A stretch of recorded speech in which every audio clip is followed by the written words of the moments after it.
हिमालय की ऊंचाई पर एक ऐसी झील है जो साल के ज्यादातर समय बर्फ के नीचे छुपी रहती है।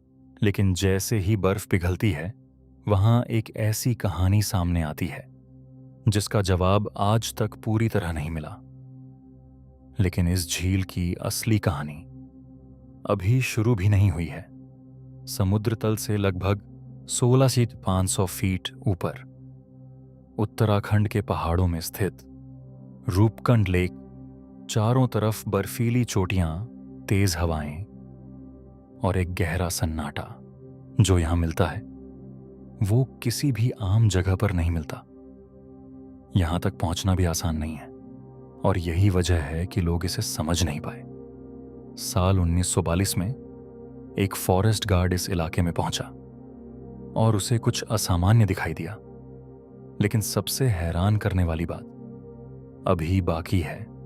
झील के आसपास पुराने अवशेष मिले और इस सवाल का जवाब हर थ्योरी को चुनौती देता है। सबसे पहला सवाल था, ये लोग यहां क्यों आए थे? लेकिन जब ये पहली बार मिला, सब कुछ बदल गया। कुछ लोगों ने माना ये एक यात्रा थी और यहीं से शुरू होती है असली कहानी। शायद ये तीर्थ यात्रा पर निकले थे, क्योंकि जितना आप सोचते हो ये उससे कहीं ज्यादा जटिल है। दूसरी थ्योरी कहती है यहां कुछ प्राकृतिक हुआ था जो सुनने में सही लगती है लेकिन पूरी नहीं है। मौसम अचानक बदला और वही चीज इस रहस्य की कुंजी है।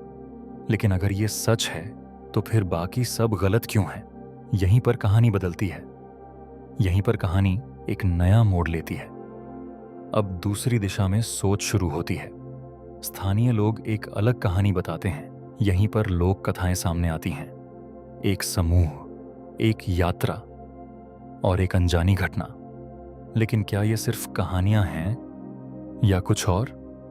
समय के साथ वैज्ञानिकों ने इस जगह का अध्ययन किया और जो उन्होंने पाया वो चौंकाने वाला था। ये लोग अलग अलग जगहों से थे। ये अलग अलग कहानियों का मेल था। सबसे मजबूत थ्योरी कहती है, अब बात करते हैं सबसे मजबूत थ्योरी की। यहां अचानक मौसम बदला और एक कठिन परिस्थिति बनी। लेकिन इसमें भी कुछ सवाल बाकी हैं। रूपकुंड लेक आज भी वहीं है। रूपकुंड लेक सिर्फ एक जगह नहीं है। ये एक अधूरी कहानी है जिसका अंत शायद कभी नहीं होगा। और शायद कुछ सच्चाइयां जानबूझकर छुपी रहती हैं। और अगर ये कहानी खत्म नहीं हुई तो क्या अगला हिस्सा अब भी बाकी है?